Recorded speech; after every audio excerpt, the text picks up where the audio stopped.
uqdatam min lisani yafqahu qawli amma ba'd. Alhamdulillah pada malam hari ini kita dapat berkumpul di Zoom ya. Untuk apa?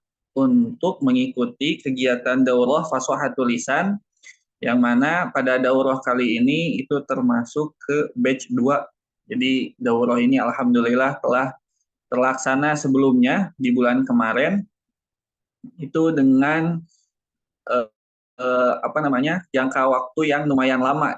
Jadi kalau kemarin itu 1 bulan dalam 8 pertemuan. Tapi untuk batch kali ini kita persingkat lagi menjadi 4 pertemuan saja. Kenapa demikian? Karena ada beberapa bagian yang perlu kita hilangkan. Jadi memang untuk batch ini, untuk level pertama ya, untuk level pertama itu hanya perkenalan saja mengenai makhraj, sifat, dan tebal tipisnya suatu huruf. Oleh karena itu, 4 pertemuan kali ini akan lebih singkat yang pertama, dan juga akan lebih padat lagi. Jadi teman-teman semua yang telah memasuki grup Hirs Academy, insya Allah akan kami bimbing sampai teman-teman pada tingkatan mahir. Pada tingkatan mahir dalam apa? Yang pertama tentunya dalam memahami teori, dan yang kedua dalam melafalkan huruf per hurufnya. Hingga kita katakan bahwa apa yang kita ucap, apa yang kita lafalkan ketika membaca Al-Quran, itu telah tepat dan sesuai dengan standar, atau kita bisa sebut sesuai dengan sanadnya.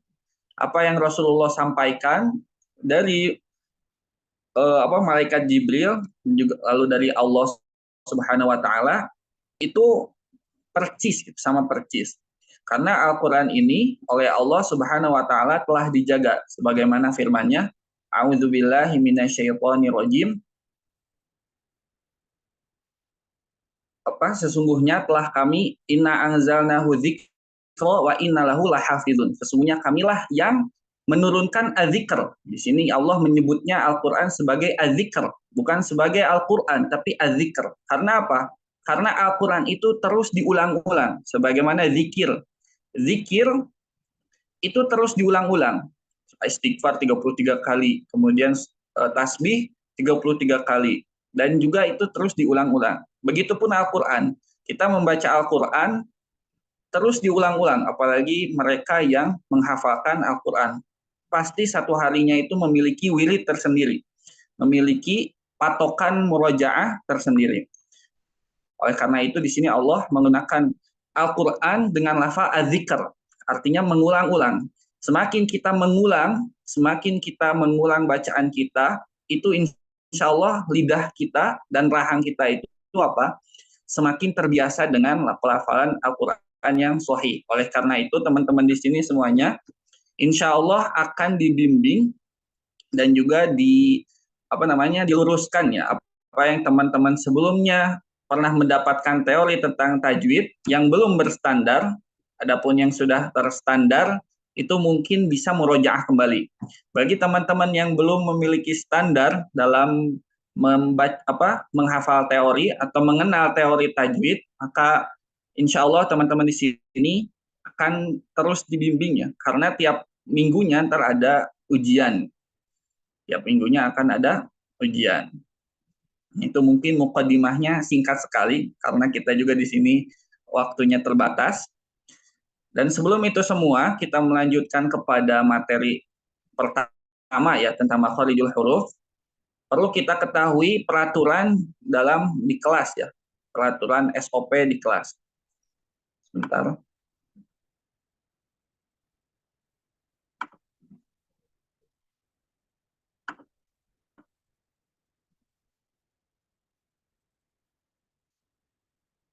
Situ ada tidak?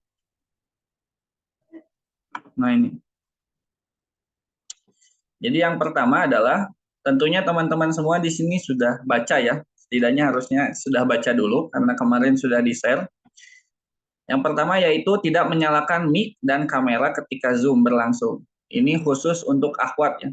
Jadi kalau untuk ikhwan boleh leluasa, tapi untuk akhwat tidak menyalakan mic dan kamera. Kecuali oleh asatidnya diizinkan. Kemudian yang kedua, bagi peserta yang ingin bertanya, dipersilahkan mengisi pertanyaan di link yang tersedia. Atau bisa langsung di Zoom chat ya, di chat room. Terus yang ketiga, bagi peserta wajib menyiapkan pulpen dan buku tulisnya masing-masing. Karena untuk merojaan sendiri. Meskipun ntar teman-teman di sini akan dibagikan modul, tapi tetap untuk menulis apa yang kami sampaikan itu, apa yang para asatid sampaikan di Zoom ntar.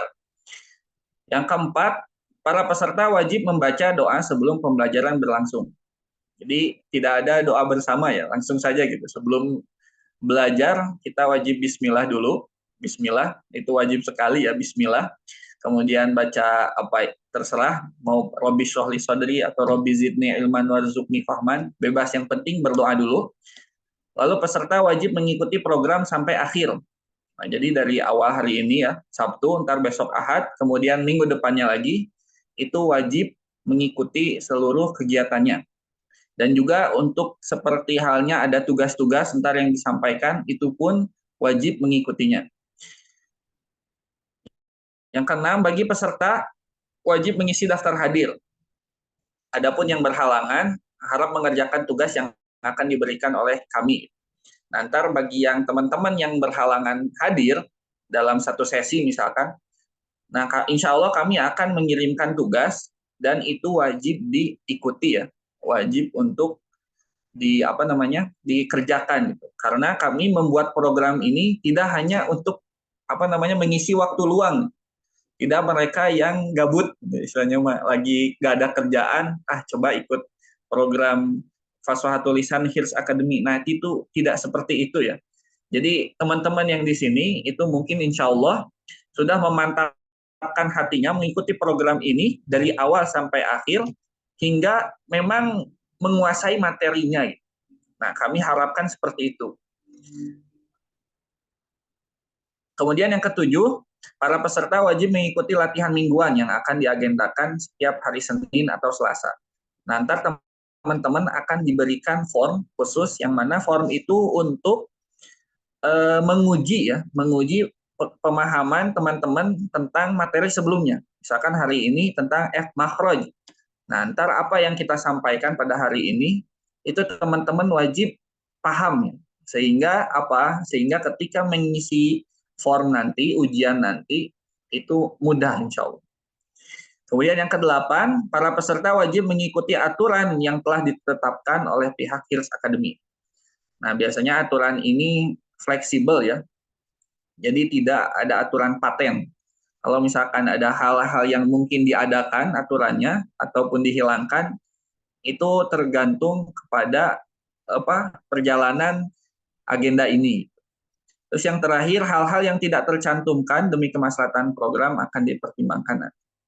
Nah, ini untuk SOP program dan ada di kelas ya. Jadi SOP ini teman-teman wajib mengikutinya sebelum Sebelum dikenakan sanksi.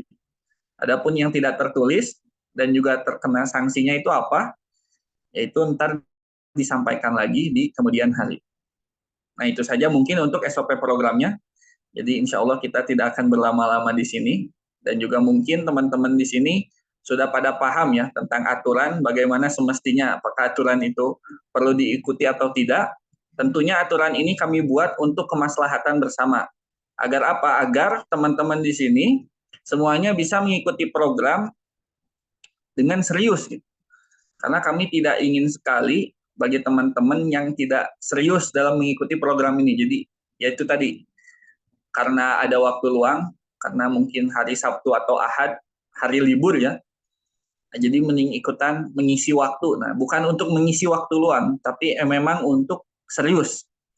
Memang untuk serius. Itu tentang SOP ya, SOP program. Kita langsung saja untuk mempersingkat waktu dan mengefisiensikan waktu, langsung kepada makhraj ya. Sebelum kita mencapai materi makhraj itu, perlu teman-teman ketahui, jadi kita akan penjelasan singkat tentang ilmu tajwid. Apa itu ilmu tajwid? Jadi ilmu tajwid itu, ininya ada ya? sharingnya deh. Jadi ilmu tajwid itu ilmu yang mempelajari tentang bagaimana seseorang muslim itu membaca Al-Qur'an. Untuk jadi bagaimana seorang muslim itu membaca Al-Qur'an. Jadi kalau singkatnya itu ilmu tajwid itu ilmu fonetik ya. Jadi ilmu fonem. Bagaimana melafalkan huruf per hurufnya. Secara bahasa ya. Secara bahasa itu ilmu tajwid itu memperbagus. Tapi secara istilah bagaimana kita membaca Al-Qur'an secara baik dan benar. Dengan apa? Dengan cara memberikan suatu huruf hak dan mustahaknya. Hak itu apa? Hak itu makhorijul hurufnya. Ketika makhorijul huruf zal misalkan, huruf zal itu makhrajnya di ujung lidah mengarah ke ujung gigi seri atas. Nah, maka para muslim itu wajib menempatkan lidahnya di posisi itu, yaitu di ujung lidah mengarah ke ujung gigi seri atas. Itu hak huruf. Yang pertama adalah makhorijul huruf. Kemudian mustahaknya. Apa itu mustahak? Mustahak itu sifat hurufnya. Ketika huruf zal memiliki sifat jahar misalkan, jahar dan juga rokhwah, maka teman-teman harus membaca huruf zal dengan menyertakan sifat jahar dan rokhwah. Jahar itu apa? Jahar itu tertahan nafasnya. Ketika melafalkan huruf zal, maka nafasnya tidak ada yang keluar. Bahkan bukan tidak ada yang keluar, nafasnya dominan tertahan. Karena apa? Karena makhrajnya yang menuntut itu. Dan juga misalkan lagi huruf zal itu memiliki sifat rokhwah. Apa itu rokhwah? Suaranya mengalir sampai sehabisnya nafas. Jadi tidak misalkan iza, bukan ida, ida, ida. Nah ini dia tidak memberikan mustahak hurufnya. Jadi ilmu tajwid itu yang pertama adalah memperbagus bacaan dengan cara apa? Dengan cara memberikan huruf itu hak dan mustahaknya. Hak huruf adalah makhorijul huruf. Mustahak huruf adalah sifatul huruf. Baik itu dan tebal tipisnya juga ya. Tebal tipisnya. Huruf zal, dia memiliki sifat tipis. Memiliki tipis. Jadi bunyinya itu tipis. Birahang tipis. Tidak ada bunyi O. Itu huruf zal. Ketika dibaca tiba-tiba jadi zo misalkan zo. Jadi siluman tuh antara zal dan zo. Nah ini tidak tepat ya, bahkan salah. Kenapa salah? Karena tidak memberikan hak dan mustahak hurufnya. Nah itu ilmu tajwid. Mengapa seorang muslim itu wajib mempelajari ilmu tajwid? Karena setiap orang muslim itu pasti melaksanakan sholat. Wajib mendirikan sholat lima waktu. Sholat 5 waktu itu semuanya bacaannya menggunakan bahasa Arab. Dan juga pasti membaca Al-Quran. Setidaknya orang muslim itu membaca Al-Fatihah. Ketika Al-Fatihahnya rusak, nah maka ntar ada yang perlu diperhatikan. Nah ini untuk pembahasan Al-Fatihah insya Allah akan kami agendakan khusus membahas tentang tanbihat fi tilawati Al-Fatihah. Nah itu insya Allah ntar teman-teman bagi yang sudah mengikuti program ini dari awal hingga beres ntar minggu depan itu akan kami arahkan untuk mengikuti program setelahnya yaitu tanbihat fi tilawati Al-Fatihah. Nah itu. Jadi wajib. Makanya ada kaidah usul fikih ketika sesuatu itu diwajibkan, maka apa yang menyertai, apa yang maksudnya itu fasilitas-fasilitas yang harus ada untuk menegakkan kewajiban itu, maka hukumnya menjadi wajib. Contohnya misalkan sholat. Sholat itu perlu wudhu. Nah, wudhu itu perlu apa? Perlu yang namanya ada air. Kalau tidak ada air, maka tayamum gitu kan. Tayamum. Maka mengadakan air ini hukumnya menjadi wajib. Karena wudhu itu harus pakai air. Nah, kalau misalkan tidak ada air, maka apa? Maka harus pakai debu gitu kan dengan cara tayamum. Nah, begitupun membaca Al-Qur'an. Membaca Al-Qur'an itu wajib. Membaca Al-Fatihah itu wajib ketika sholat. Nah, karena membaca Al-Fatihah itu wajib, otomatis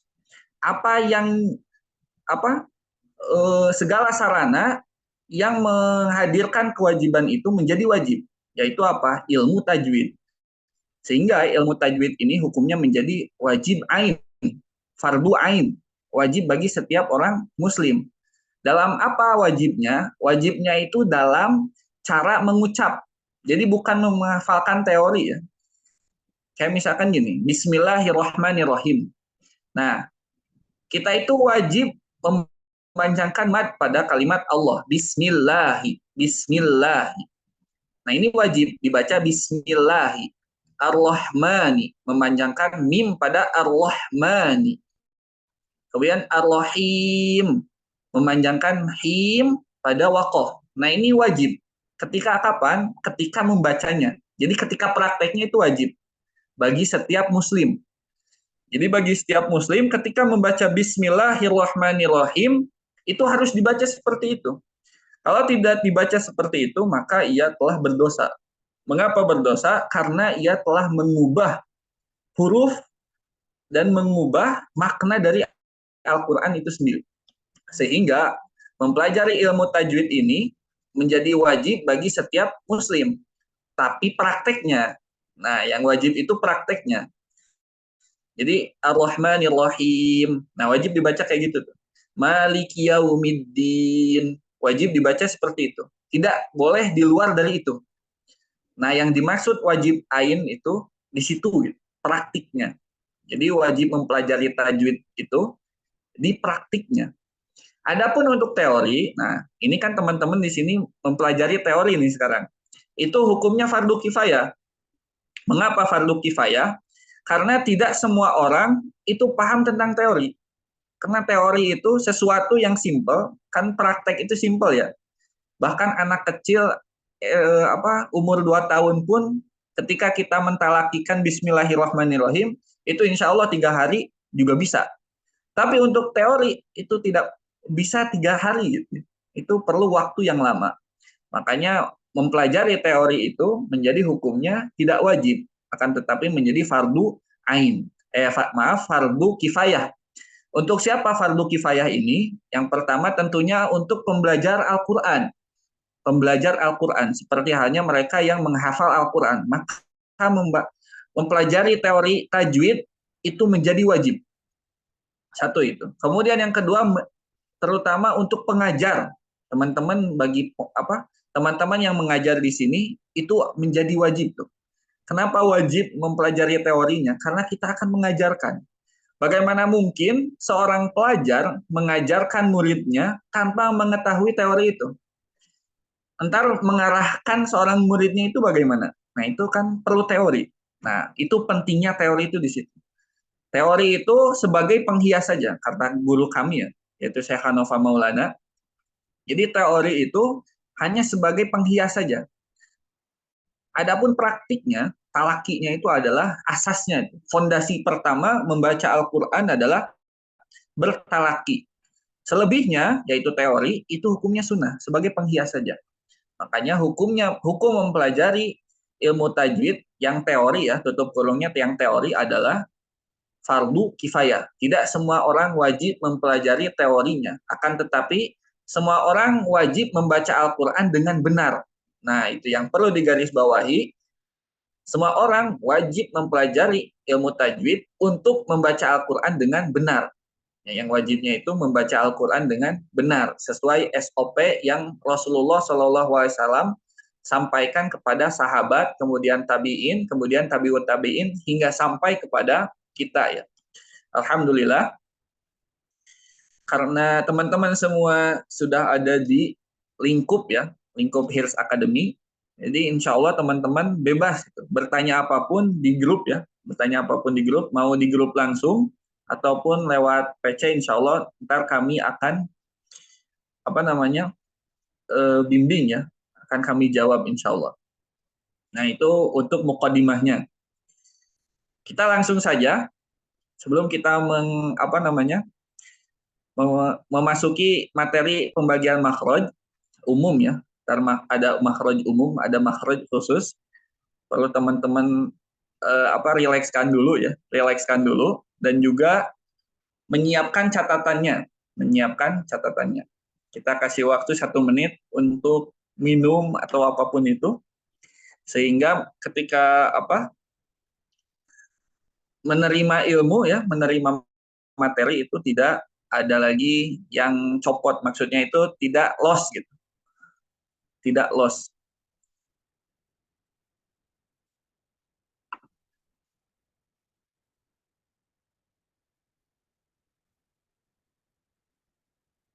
Kita kasih waktu 1 menit.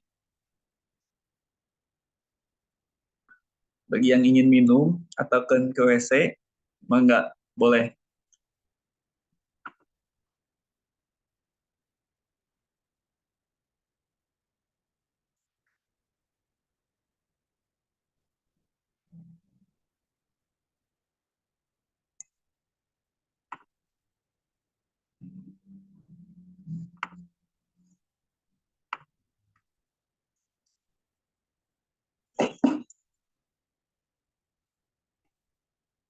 Nah,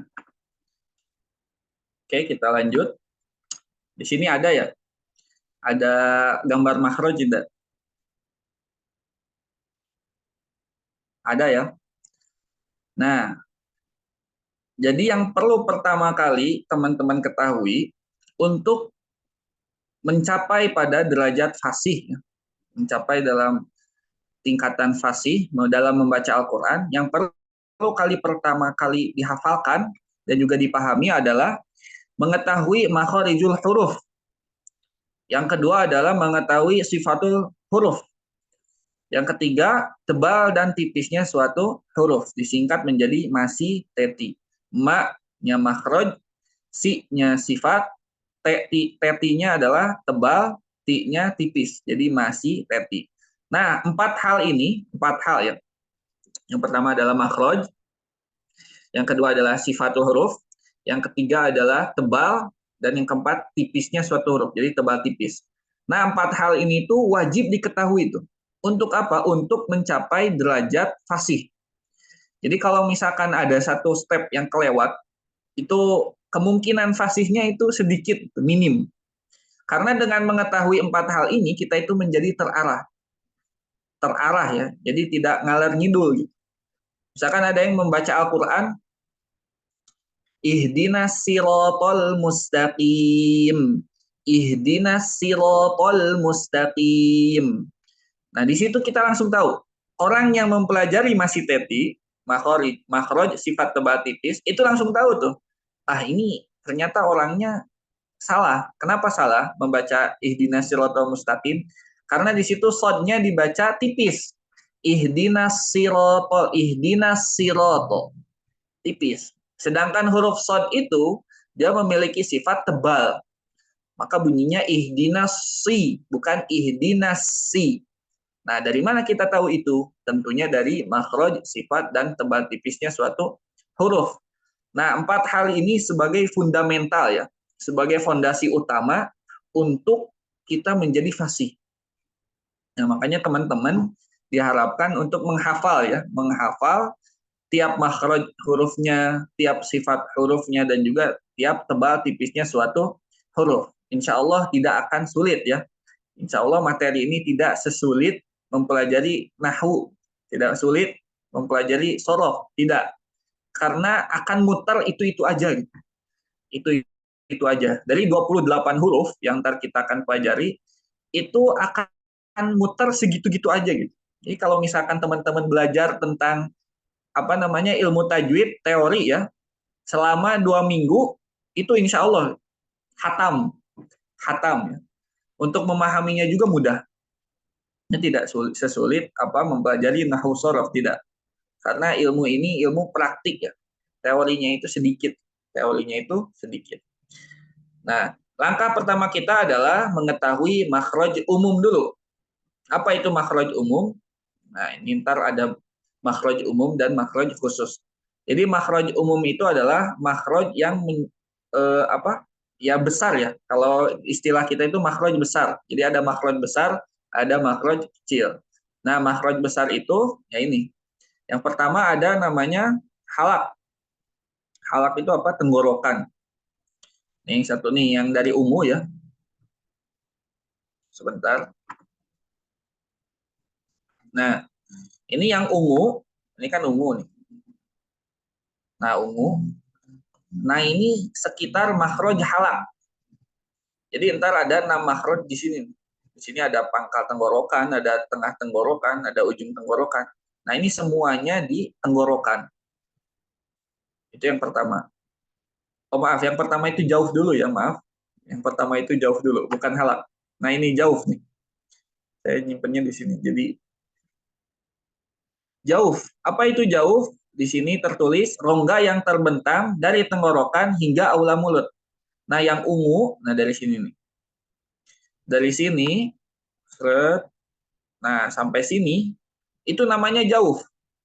Jadi rongga yang terbentang dari mulut, dari apa? Tenggorokan ya, dari sini, dari awal hingga ke mulut. Nah, ini yang biru-biru. Nah, ini mulut, aula mulut. Itu namanya jauh. Itu namanya jauh. Itu makhraj umum pertama. Nah, biasanya jauh ini bukan biasanya. Huruf-hurufnya itu adalah huruf-huruf maddiyah, yaitu alif, waw, ya, maddiyah. Bukan yang berharokat, tapi yang maddiyah. A, I, U, A, I. Nah, itu jauh tuh. Semuanya keluar dari jauh. Bunyi panjangnya, bunyi panjangnya, bukan A. Nah, yang A-nya bukan itunya, bukan I-nya, bukan U-nya, tapi panjangnya. Suara panjang kita itu keluar dari jauh. Yang biasa dicengkok-cengkok itu. Nah, itu keluarnya dari jauh. Itu yang pertama. Kemudian yang kedua tadi ya, halak. Nah, ini daerah yang ungu. Nah, ini namanya halak. Terus yang ketiga ada lisan. Daerah yang kuning, ini lisan. Ntar lisan ada terbagi menjadi beberapa bagian. Itu insya Allah akan dipaparkan setelah ini. Kemudian yang hijau ini itu dua bibir ya, syafatain, dua bibir. Yang terakhir adalah khoisum, ini rongga hidung ya, warna oranye. Nah, ini khoisum. Nah, semua ini akan kita bahas ya secara rinci insya Allah. Jadi makhraj umum itu ada 5. Yang pertama adalah jauh, dimulai dari jauh. Kemudian lanjut adalah halak, tenggorokan ya. Kemudian lisan, kemudian syafatain, yang terakhir adalah khoisum. Nah, itu. Jadi cuma 5 aja tuh. Kita belajar tentang makhraj itu cuma segini-gini aja. Nggak keluar dari ini insya Allah. Nah, jadi makhraj dada itu ada nggak? Tidak ada ya. Jadi ntar kalau misalkan ada teman-teman yang dengar tuh dari para asatidz di sana, keluarkan huruf H dari makhraj dada. Nggak ada tuh. Dari dada harus H. Nggak ada ya. Karena makhrajnya juga nggak ada. Dimulai dari mana? Suara itu dimulai dari mana? Suara itu dimulai dari pita suara. Sedangkan pita suara itu terletak di mana? Terletak di sini. Nah, ini yang ada kayak apa ini namanya? Ada cengkokan gitu tuh di bawah. Lekukan ya. Coba saya zoom dulu.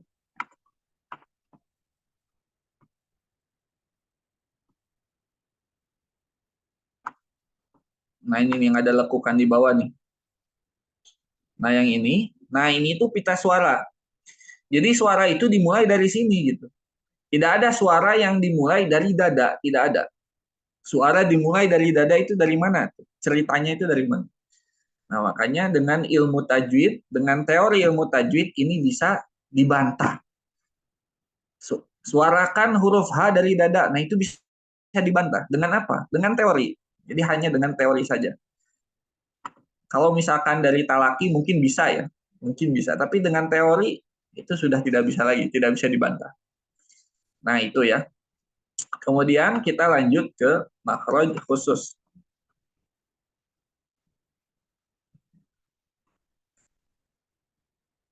Sebentar. Kita lanjut ke makhraj khusus.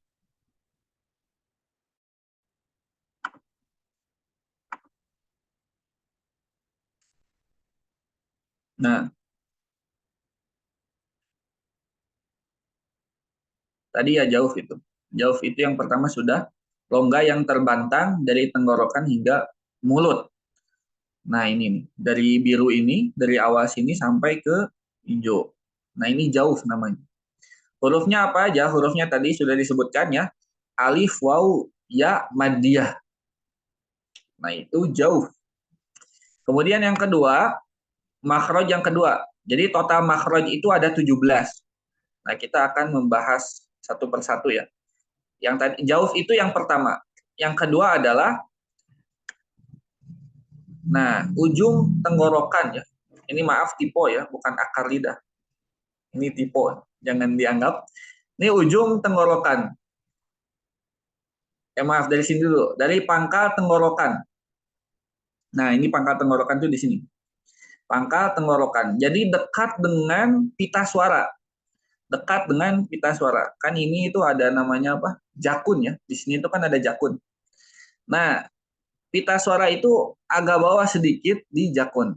Nah, ini di sini yang ada apa namanya? Ada lekok gitu di sekitar leher. Nah, itu di situ pita suara itu di situ. Nah, pangkal tenggorokan itu agak naik sedikit di atas pita suara. Hurufnya apa aja? Hurufnya itu adalah hamzah dan ha. Hamzah dan ha. Ketika hamzah itu ketika berharokat, maka si makhrajnya itu terbuka. A, I, U. Nah, itu di sini nih. Ada lekokan kan di sini di dekat leher, teman-teman bisa pegang. Ada lekokan di sini. Nah, ini itu di atasnya sedikit. Nah, itu pita suara tuh, pita suara. Kemudian di atasnya lagi sedikit. Nah, itu mulai makhraj pertama, yaitu pangkal tenggorokan. Hurufnya berapa? Dua. Yang pertama ada hamzah, yang kedua ada ha. Nah, itu ya. Jadi ha itu makhrajnya di pangkal tenggorokan, bukan di apa? Bukan di dada. Tidak ada makhraj dada, yang ada pangkal tenggorokan. Jadi huruf H itu di mana? Di pangkal tenggorokan. Kemudian yang kedua itu di tengah tenggorokan. Nah, di mana tengah tenggorokan?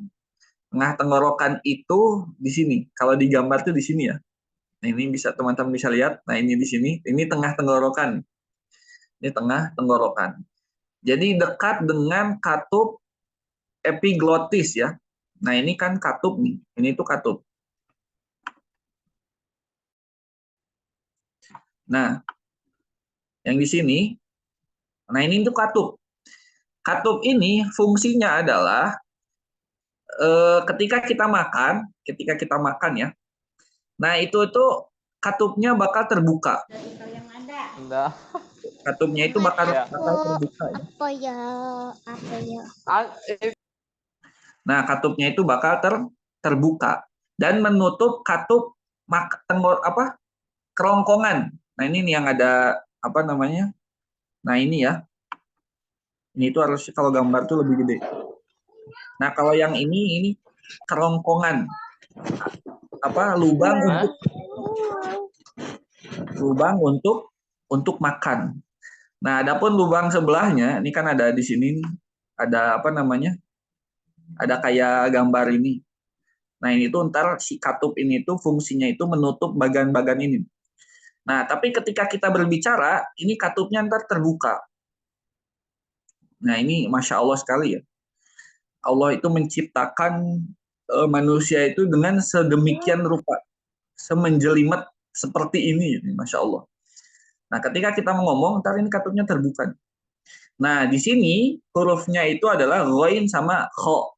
Makanya ghain sama kho ini ketika kita melafalkannya ya, itu seperti ada yang getar-getar. Kho, ro, kho, ro, kho, ro. Nah, yang getar-getarnya itu di sini, katup ini. Kho, ro, kho, ro, ro. Beda dengan hamzah dan ha. A, ah, a, ah, ha, hi, hu, a, i, u. Beda. Coba aja teman-teman rasain tuh. Ntar kayak ada yang geter gitu. Si tenggorokannya itu kayak ada yang ngegeter. Mau, mau, mau, mah, mah, masoh, masoh. Nah itu yang geter itu siapa? Tengah tenggorokannya tuh, katupnya. Jadi tengah tenggorokan. Yang kedua itu yang ketiga ya maaf. Yang ketiga itu tengah tenggorokan.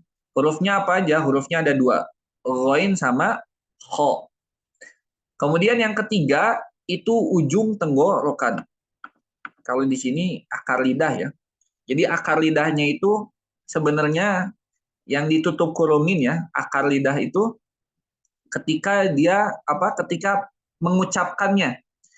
Ketika mengucapkannya itu jadi makhrajnya itu ke akar lidah gitu, ke ujung sini. Ke sini. Jadi berdekatan di sini. Berdekatan di sini. Jadi kadang teori dengan praktek itu bersimpangan. Maksudnya bersimpangan itu gimana? Kalau misalkan secara teori, makrotnya itu di tenggorokan, di ujung tenggorokan. Tapi secara praktiknya itu dia lari ke lidah, itu di akar lidah.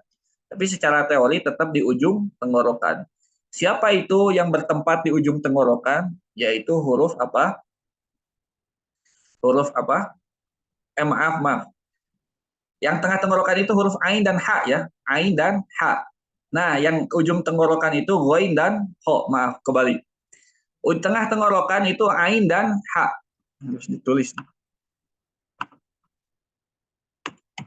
Ain dan ha. Maaf. Jadi yang tengah tenggorokan itu ain dan ha. Kalau yang di ujung tenggorokan itu ghain dan ho. Nah, itu yang dekat ya, dekat di sini. Yang getarnya itu ghain dan ho itu dekat dengan katupnya. Adapun ain dan ha itu dia mencekik gitu, mencekik bunyinya itu jadi ah ah ah. Jadi si katupnya itu tertutup gitu. Kalau ain dan ha itu tertutup. Makanya cara melafalkan huruf ain dan ha itu dimulai dari ha-nya. Jadi kalau misalkan kita gambarkan ya, ha itu seperti halnya kita membuka keran, Jadi kalau huruf H itu si airnya teh ngagewor gitu. Maksudnya airnya ngagewor itu deras. Air yang keluar dari keran itu deras. Nah, itu huruf H. Jadi tidak ada hambatan apapun. Adapun huruf H ya, itu si kerannya itu 50%. Kalau misalkan kita analogikan, si kerannya itu 50%. Jadi tenggorokannya itu lebih tercepit. Ah, ah, ah, ah. Nah, ah, ah, ah. Adapun huruf ain itu lebih tercekik lagi. Jadi si kerannya itu lebih kecil ya, lebih kecil lagi. Makanya bunyinya kayak nyekek gitu ya. Iya karena iya bunyinya tetap keluar tapi tidak mengalir ha. A, iya, u. Nah, karena dia satu makhraj kan, ha dan ain itu satu makhraj. Jadi kalau ha itu kayak kita lempeng aja, ih, Kalau ha lebih mencekik lagi, ih, Kalau huruf ain makin tercekik lagi, iya,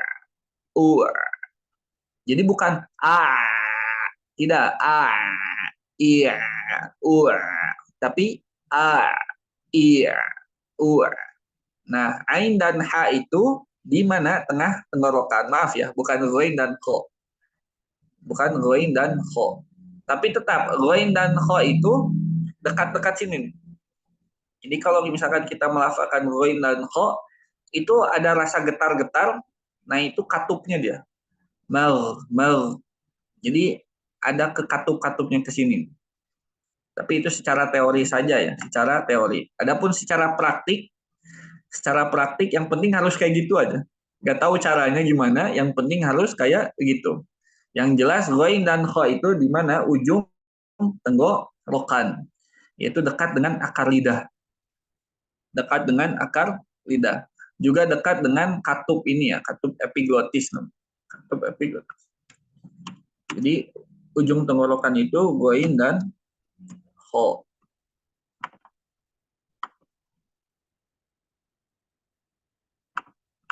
Sebentar.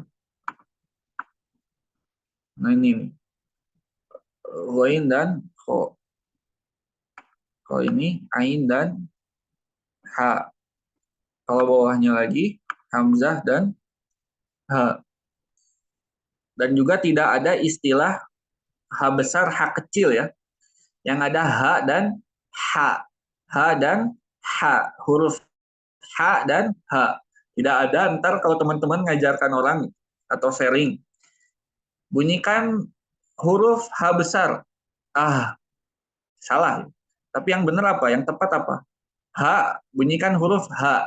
Ihdina, ihdina. Bunyikan huruf ah, alhamdu.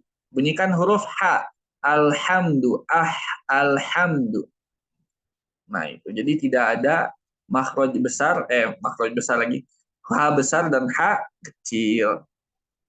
Tapi yang ada apa? Huruf ha dan ha. Ini huruf ha dan hamzah. Nah, itu ya. Jadi di tenggorokan, makhraj besar tenggorokan itu terbagi menjadi 3 bagian. Yang pertama ada pangkal tenggorokan, yang kedua ada tengah tenggorokan, yang ketiga ada ujung tenggorokan. Pangkal tenggorokan yaitu hamzah dan ha. Tengah tenggorokan diisi oleh ain dan ha. Ujung tenggorokan diisi dengan ghain dan kho. Nah, itu ya. Kita lanjut. Nah, kita sekarang ke lidah ya.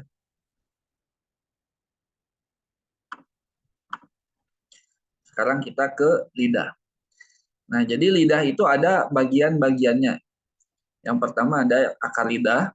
Kalau tadi kan tenggorokan ada bagiannya 3 ya, yang mengeluarkan suara.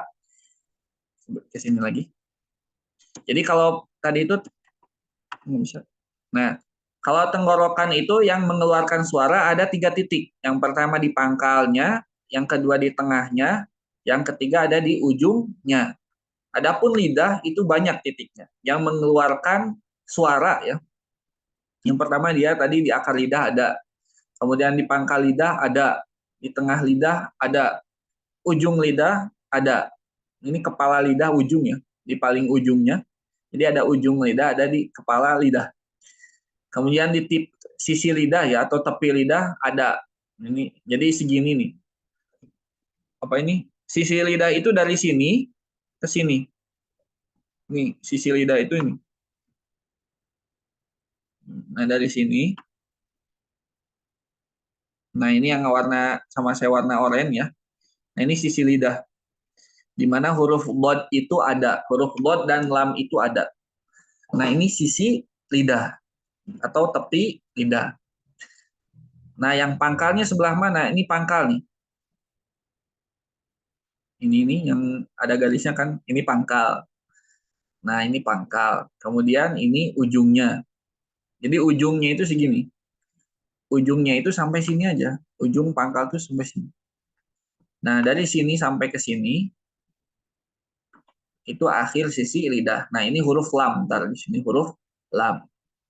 Nah, ini pembagian lidah. Jadi ntar ada akar lidah, ada pangkal lidah, dari pangkal lidah, tengah lidah, ujung lidah, sama kepala lidah. Juga sisi lidah.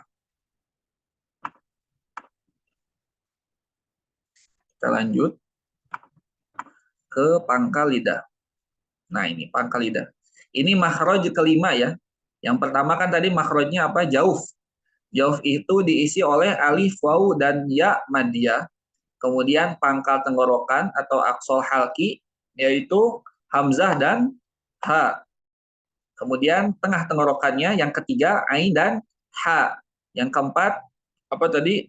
Di ujung tenggorokan, goin dan kho. Nah, untuk makhraj lidah, jadi sekarang kelima ya, pangkal lidah itu yang kelima. Khusus untuk makhraj lidah dan juga antar bibir ya, makhraj lidah dan bibir, itu dia harus mempunyai 2 makhraj. Jadi ntar tuh ada makhraj yang bergerak, ada makhraj aktif, ada makhraj yang pasif. Jadi ada satu makhraj yang yang menemui gitu ya. Yang menemui makhraj kedua, yang aktif yang bergerak gitu. Nah, biasanya makhraj lidah itu aktif semua. Makhrajnya itu aktif.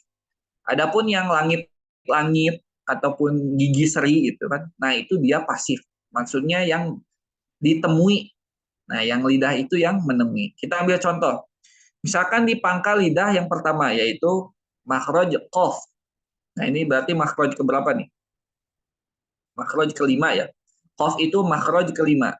Di mana makhraj qaf? Di sini tertulis pangkal lidah bertemu dengan langit-langit tunak atau langit-langit di atas kaf. Nah, makhraj pertamanya yang makhraj aktifnya adalah pangkal lidah. Nah, ini pangkal lidah kan di sini ya. Kita garis bawahi dengan warna oranye. Warna biru. Pangkal lidah. Nah, pangkal lidah ini makhrajnya aktif. Kenapa? Karena dia yang bertemu. Jadi bagian yang bertemu dengan apa? Nah, ini dengan langit-langit lunak. Kita warnai misalkan pink. Nah, yang ini yang langit-langit lunak. Nah, ini dia makhraj pasif. Karena yang ditemui gitu oleh pangkal lidah. Nah, makanya pangkal lidah itu harus kita sebutkan seperti ini. Maaf, makhraj qaf itu harus kita sebutkan makhrajnya begini. Makhraj qaf yaitu pangkal lidah kan satu. Pangkal lidah satu bertemu dengan langit-langit lunak. Nah, ini langit-langit lunaknya itu adalah makhrajnya. Jadi pangkal lidah dan langit-langit lunak. Itu makhraj qaf. Jadi kita tidak bisa katakan di mana makhraj qaf. Makhraj qaf adalah di pangkal lidah. Nah, ini salah. Kenapa? Karena ketika kita melafalkan qaf itu tidak hanya mengandalkan pangkal lidah saja. Akan tetapi perlu ditempelkan dengan langit-langit lunak atau di sini langit-langit atasnya kaf. Nah, di mana tuh? Nah, ini di sini. Kita perbesar ya. Kita perbesar. Nah, ini yang ada sinyal WiFi ya di sini ya. Nanti teman-teman dapat modulnya ini insya Allah. Tapi habis ini buat murojaah. Nah, ini makhraj qaf. Ini makhraj qaf. Jadi dari pangkal lidah, ini pangkal lidah ya, bertemu dengan langit-langit lunak, langit-langit atas, langit-langit lunak. Nah, ini langit-langit lunak. Nah, ini di sini qaf. Jadi tidak bisa, saya ulangi lagi, tidak bisa kita katakan bahwa makhraj qaf itu berada di pangkal lidah. Ini salah. Tetapi kita harus sebutkan secara lengkap ya. Jadi qaf itu makhrajnya di pangkal lidah bertemu dengan langit-langit lunak. Nah, itu. Jadi kuncinya itu bertemu dengan apa? Nah, itu lidah itu harus seperti itu. Makhraj qaf pangkal lidah bertemu dengan apa? Bertemu dengan langit-langit lunak. Sehingga bunyinya gimana? Aku, iku, uku. Nah, itu makhraj qaf. Kemudian itu makhraj keberapa? Kelima ya. Ya, kelima. Kemudian makhraj keenam yaitu huruf kaf. Nah, ini huruf kaf. Ini huruf kaf. Kita lihat dulu di mana dia huruf kaf. Makhraj pertamanya mana? Makhraj pertamanya tentunya adalah pangkal lidah. Nah, ini ya. Pangkal lidah. Nah, ini makhraj pertama dia. Pangkal lidah. Kemudian makhraj duanya mana? Tentunya ini langit-langit keras. Langit-langit keras. Nah, ini makhraj dua. Jadi kita katakan makhraj kaf itu pangkal lidah bertemu dengan langit-langit keras atau langit-langit di bawah qaf. Nah, ini harus komplit gitu. Jadi melafalkannya harus komplit. Di mana tuh kalau secara tepatnya secara gambar di mana? Di sini digambarkan karena kita menggunakan referensinya kitab Tajwid Musawwar ya, karya Imam Aiman, Dokter Aiman. Jadi seperti ini. Beliau menggambarkannya seperti ini. Nah, ini. Kalau tadi kan qaf itu di sini. Mana? Qaf itu kan di sini. Nah, ini qaf. Di sini kan qaf. Nah, kalau kaf itu di sininya. Kurang lebih demikian ya. Secara gambar itu kurang lebih demikian. Yang penting bunyinya gimana? Yang penting bunyinya ak, ik, uk, akbar, akbar, bukan ak, bukan ak, ik, uk, tapi harus ada hamsnya. Nah, ntar kita bahas ya, hams. Bagaimana hams kaf itu muncul? Nah, itu di bagian sifat huruf. Bukan ak, ik, uk, tapi ak, ik, uk. Nah, dari mana keluar bunyinya? Bunyinya keluar dari pangkal lidah. Dari sini berarti ya.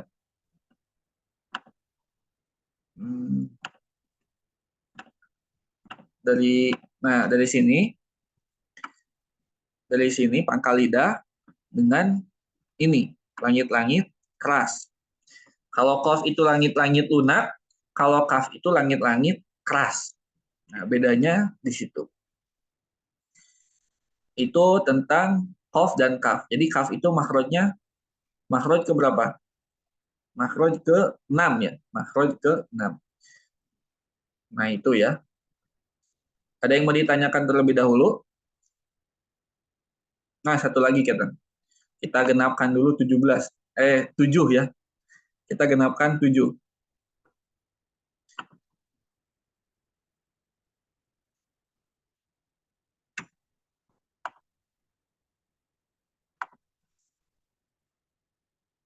Tadi pangkal lidah, sekarang ganti ke tengah lidah. Tengah lidah itu memiliki 3 huruf. Tengah lidah itu memiliki 3 huruf. Yang pertama adalah huruf jim, yang kedua huruf shin, yang ketiga huruf ya. Jadi ya itu ada 2 antar. Ada ya madiyah dengan ya ghairu madiyah. Nah, huruf ya madiyah itu huruf yang dibaca ya, yang huruf aktif, yang bukan dijauh. Jadi beda antara huruf madiyah dan huruf ghairu madiyah. Kalau huruf ghairu madiyah ada di tengah lidah. Tengah lidah itu di mana sih? Nah, ini tengah lidah. Tengah lidah. Pokoknya yang digambar di sini ini tengah lidah ya. Kita rasain aja tengah lidah itu ketika kita melafalkan huruf jim, shin, dan ya, itu tengah lidahnya pasti naik. Aj, ash, ai. Coba teman-teman ucap ya di rumahnya masing-masing atau di tempat masing-masing. Aj, ash, ai. Itu pasti tengah lidahnya naik. Tengah lidahnya naik. Nah, itu yang naik itu tengah lidah. Bukan bukan lidah depan ya, bukan pangkal lidah juga bukan, tapi tengah lidah. Nah, bagaimana penjabarannya? Penjabarannya ini. Huruf jim, shin, dan ya memiliki makhraj yang sama, yaitu tengah lidah bertemu dengan langit-langit atasnya. Jadi jim, mana makhraj satu itu? Di sini makhraj satunya tengah lidah. Nah, ini makhraj satu nih, tengah lidah. Makhraj duanya mana? Makhraj duanya ini, langit-langit atasnya. Nah, ini makhraj 2. Jadi makhraj lidah itu harus 2 makhraj ya. Harus 2 makhraj. Jadi membunyikan bunyi itu kan harus ada 2 elemen. Kayak misalkan kita tepuk tangan. Bagaimana bunyi tepuk tangan? Kita harus mengandalkan 2 lengan. Dua telapak tangan ya. Yang kiri dan juga yang kanan. Kalau misalkan hanya memiliki satu tangan, padahal satu tangan. Bagaimana kita cara membunyikan tepuk tangan itu? Kan nggak mungkin. Kecuali ada bantuan dari lengan orang lain misalkan. Tetap harus punya 2 elemen. Ketika kita membunyikan sesuatu, maka kita perlu 2 elemen. Misalkan gebrakan pintu. Gebrakan pintu. Itu kan perlu pintu dengan yang kusennya itu kan. Jadi bisa digebrak. Atau misalkan bunyi pukulan paku, paku yang terpukul, itu kan bunyinya itu yang dihasilkan dari pakunya dengan palu. Begitupun makhraj ya. Makhraj itu seperti itu. Jadi bunyi itu dihasilkan dari benturan dua huruf, benturan dua elemen. Baik itu elemennya mau yang lunak gitu ya, yang letoy atau yang gimana, baik itu yang keras juga. Yang penting ada gesekan. Mau itu gesekan dengan cara digesek ataupun dengan cara dipukul ataupun dengan cara ditiup, itu pasti menggunakan dua elemen. Misalkan kita meniup pianika atau seruling. Itu pasti dua makhraj gitu. Yang pertama sumbernya dari mulut kita, terus yang kedua dari alatnya. Sehingga menimbulkan bunyi pianika itu tadi. Misalkan yang orang main gitar, orang yang bermain gitar. Itu pasti perlu ada dua makhraj. Yang pertama, yang aktifnya itu lengan kita. Yang ngegonjreng itu kan, yang aktifnya kan lengan. Ini ngegonjrengnya itu makhraj aktifnya tuh. Makhraj satunya itu yang ngegonjreng. Makhraj pasifnya yang gitarnya. Jadi tidak bisa kita main gitar tapi ada gitarnya doang misalkan. Tapi nggak ada yang ngegonjreng kan nggak bisa. Nah, begitupun makhraj huruf pun begitu. Artikulasi suara ya namanya itu. Kalau bahasa Indonesianya itu artikulasi suara. Begitupun artikulasi suara, perlu dua elemen unsur. Misalkan kita cari contoh lain. Robekan kertas. Robekan kertas. Kan kertas kalau dirobek pun ada suaranya. Dari mana suara robekan kertas itu berasal? Dari hasil robekan itu tuh. Antara bagian yang sini dengan bagian yang sono. Ketika tengah-tengahnya dirobek, maka muncul apa? Itu robekan kertas tadi. Nah, itu makhraj pun demikian. Jadi harus memiliki dua elemen. Adapun makhraj itu, nah ini yang perlu digarisbawahi ya. Bukan mengartikulasi. Cara membunyikan, cara melafalkan suatu huruf itu dengan dua cara. Dengan dua cara. Ini ditulis ya teman-teman, ditulis meskipun di sini tidak tertulis. Yang pertama adalah dengan cara tasodum, yaitu dengan cara ditabrakan atau dengan cara kalau bahasa Sunda nama ditakolkeun, ditabrakan ya, tasodum itu ditabrakan. Ini tasodum. Yang kedua dengan cara ditabaud atau dijauhkan. Jadi yang pertama didekatkan, ditabrakan, yang kedua dijauhkan. Nah, kebanyakan makhraj itu setiap huruf itu suaranya itu muncul dengan cara ditasodumkan. Jadi didekatkan antara makhraj satu dengan makhraj dua. Contohnya kita ambil huruf jim. Huruf jim itu dari tengah lidah ke langit-langit atas. Nah, dari kemudian menuju ke, dari tengah lidah ke langit-langit atas. Itu didekatkan tuh. Aj, sehingga tengah lidahnya itu naik. Aj, aj, aj. Nah, ini tasodum. Tasodum. Aj, aj, aj. Jadi didekatkan tasodum. Itu cara pertama bagaimana bunyi itu keluar dari ini ya, maksudnya dari artikulasi suara. Terus yang kedua ada istilahnya itu tabaud. Bagaimana tabaud itu terjadi? Seperti halnya bunyi-bunyi qalqalah. Bunyi-bunyi qalqalah. Jadi misalkan tabbat yada abi lahabin watab. Watab. Nah, bunyi be itu bukan bunyi ba asli. Bukan bunyi ba asli, tapi bunyi dari qalqalah. Be. Nah, ini bunyi qalqalah itu be. Sama halnya dengan huruf dal. De. Misalkan ahad. Ul huwallahu ahad. De. Nah, ini bunyi qalqalah. De. Kalau misalkan kata guru kami ya, Syekh Hanova itu namanya istilahnya itu sukun penyempurna. Sukun penyempurna. Jadi sukun aslinya mana? Sukun aslinya itu ini. Misalkan ul huwallahu ahad. Nah, ini tasodum nih. Ahad.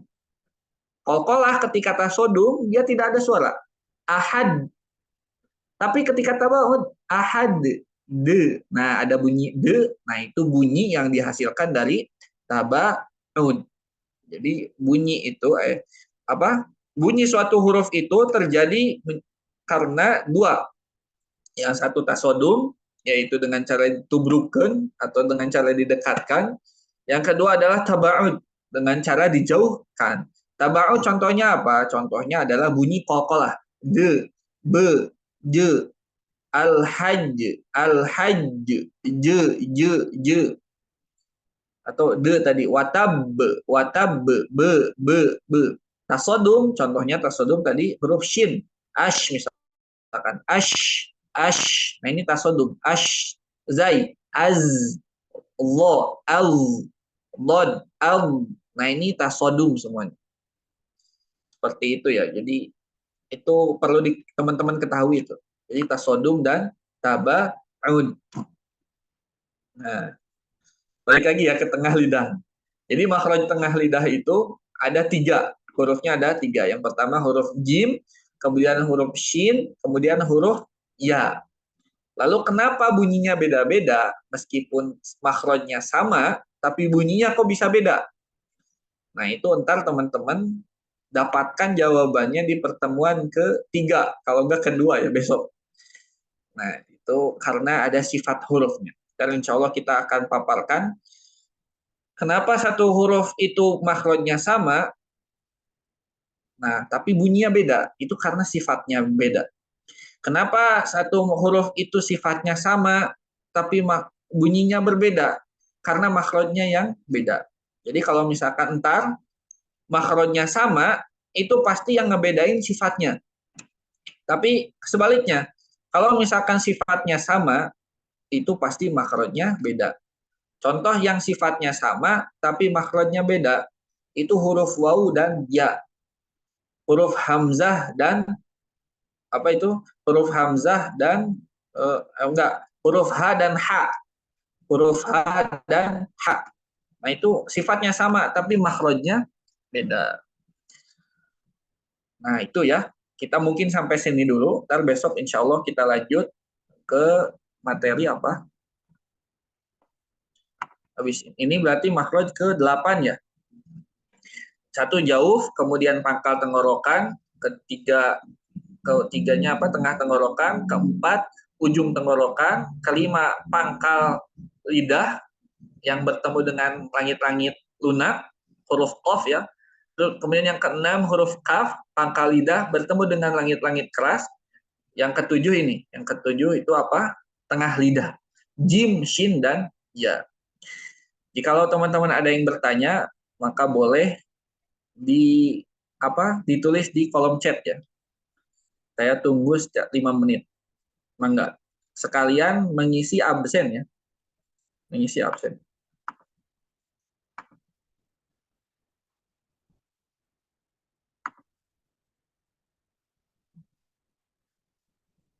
Untuk absennya ini saya kirim di apa itu namanya? Di kolom chat. Bagi yang ingin bertanya boleh disampaikan di kolom chat. Itu mohon diisi dulu absennya. Jikalau ada yang bertanya, boleh disampaikan di chat aja.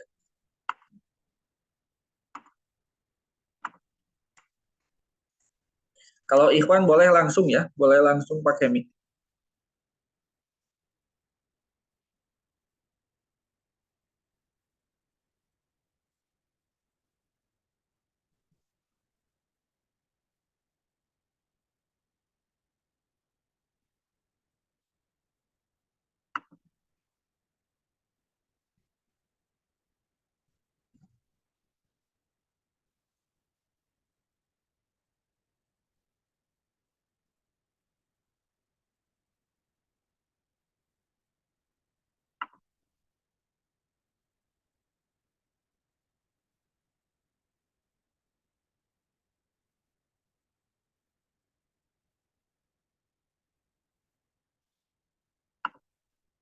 Tidak ada yang ingin ditanyakan ini?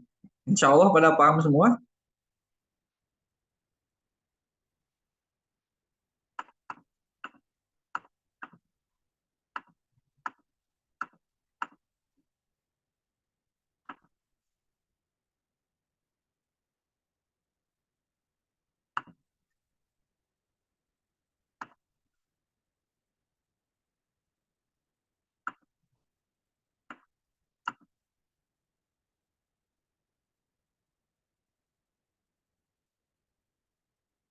Huruf-huruf yang tasodum. Huruf-huruf tasodum itu semua huruf sebenarnya tasodum ya. Cara apa namanya? Cara melafalkan huruf-huruf itu sebenarnya semuanya itu tasodum. Akan tetapi ada yang mengeluarkan bunyi, ada yang tidak mengeluarkan bunyi. Nah, huruf-huruf ketika tasodum apa yang tidak mengeluarkan bunyi ya, itu huruf-huruf syidah. Huruf-huruf syidah itu ajid, qotin, bakat.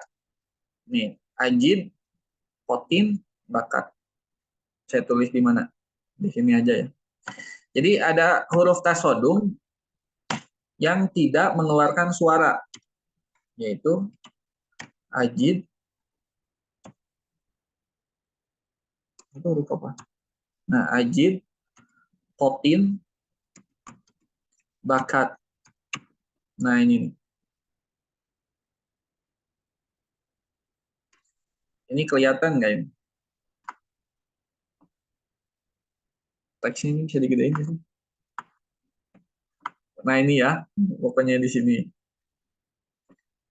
Ajid, qotin, bakat. Hamzah, jim, dal, qaf, po, ba, kaf, sama ta. Nah, ini bunyinya itu ketika tasodum tidak mengeluarkan bunyi. Misalkan a, kan nggak ada bunyinya tuh sukun. A, aj. Nah, ini nggak ada bunyi. Jim itu nggak ada bunyi. Ketika tasodum nggak ada bunyi. Aj, ad, ab, ab, ab, ak, at. Nah, lalu kenapa bisa ada bunyi? Kenapa yang kita dengar para misalkan para pembaca Al-Qur'an, misalkan ketika melafalkan tadi ya, surat tabat tabat yada abi lahabi wa tab. Nah, ini bunyi be itu dari mana? Itu bukan tasodum, itu tabaun. Be, nah ini be bunyi tabaun, bukan bunyi tasodum.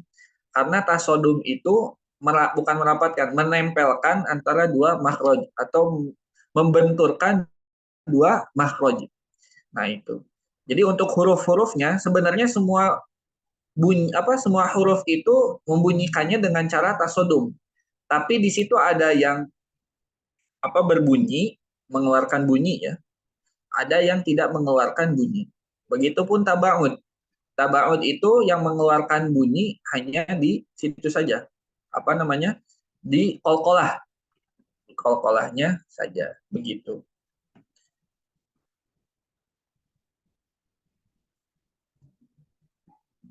Siapa itu?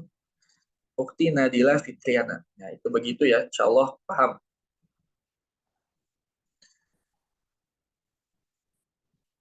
Ada lagi? Kita kasih waktu untuk bertanya sampai 9.15. Dan juga jangan lupa isi absennya ya. Isi absen.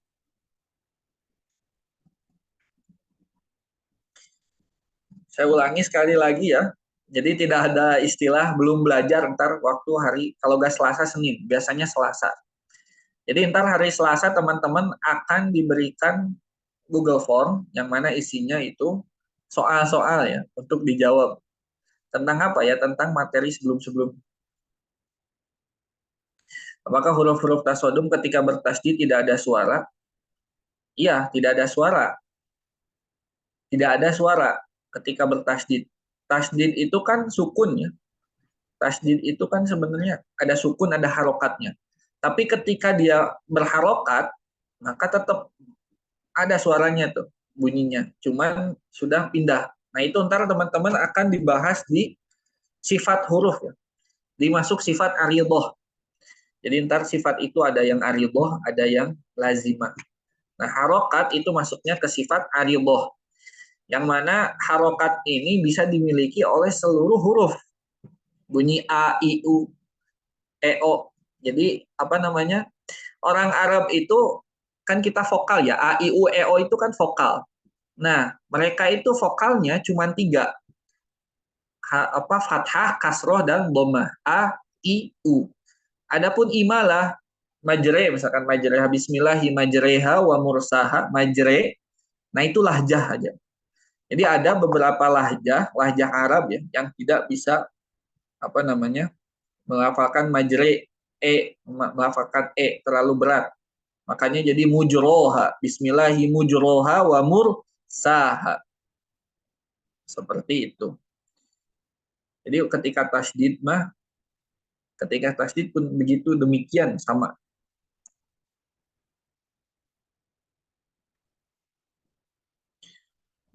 Itu siapa? Huruf syiddah ketika bertasdid tidak ada suaranya. Iya, tidak ada suaranya. Misalkan bil hajj, tabat juga sama kan tadi. Tabat yada abi lahabi watab. Nah, watab tidak ada suaranya. Ketika tasodum mah tidak ada suaranya. Tapi ketika tabaud be. Nah, ini suaranya keluar. Be. Watab. Seperti itu. Jadi ketika bertasdid mah tidak ada suaranya.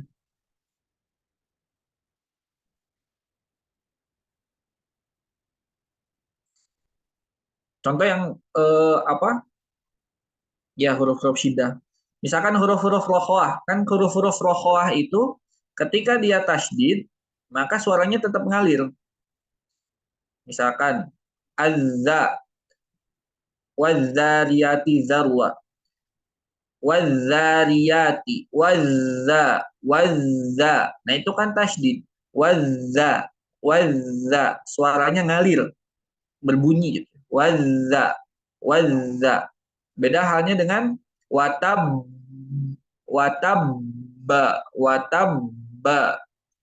Dia tidak mengeluarkan suara. Seperti itu ya. Mungkin itu saja. Ini apa lagi? Nadila. Untuk ya huruf H dan H, apakah bisa disebut dengan tebal dan tipis? Tidak. Tidak ya. Tidak bisa disebut huruf H tebal dan huruf H tipis. Diganti yang tadi H-nya H besar, kemudian H-nya kecil. Tidak. H ya H dan H. Dua-duanya termasuk huruf yang tipis. Huruf-huruf tipis. Kenapa huruf-huruf tipis? Karena tidak ada bunyi O. Salah satu ciri bunyi itu tebal atau tipis adalah bunyi O. Misalkan dari 28 huruf, itu yang ada bunyi O cuman lo, misalkan Allahu, lo, kemudian ro, Allah, Ar-Rahman, kemudian to, kemudian qaf, kemudian bod, kemudian lo, kemudian so, kemudian ho. Nah, ini yang bunyi o-oan, ada indikasi o pokoknya, itu dia tebal, huruf-huruf tebal. Adapun selain itu yang tidak ada bunyi o, maka di huruf tipis. Jadi tidak tepat tuh. Pernyataan ini tidak tepat ya. Jadi tidak bisa disebut itu. Pokoknya huruf H, pangkal tenggorokan H, tengah tenggorokan H. Jadi demikian aja huruf H dan huruf. Ngapain tidur?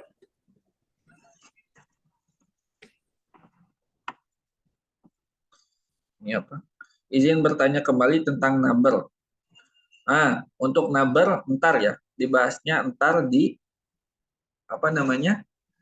di sifat huruf. Insya Allah untuk number di sifat huruf di akhir, itu pertemuan akhir. Jadi biarkan indah pada waktunya. Mungkin itu saja ya. Kalau misalkan tidak ada lagi, kita tutup dengan doa kafaratul majlis. Subhanakallahumma wa bihamdika asyhadu an la ilaha illa anta astaghfiruka wa atubu ilaik. Adapun teman-teman yang belum mengisi absen, mohon diisi absennya. Saya kirimkan lagi. Ya. Jangan lupa di murojaah ya. Syukron. Assalamualaikum warahmatullahi wabarakatuh.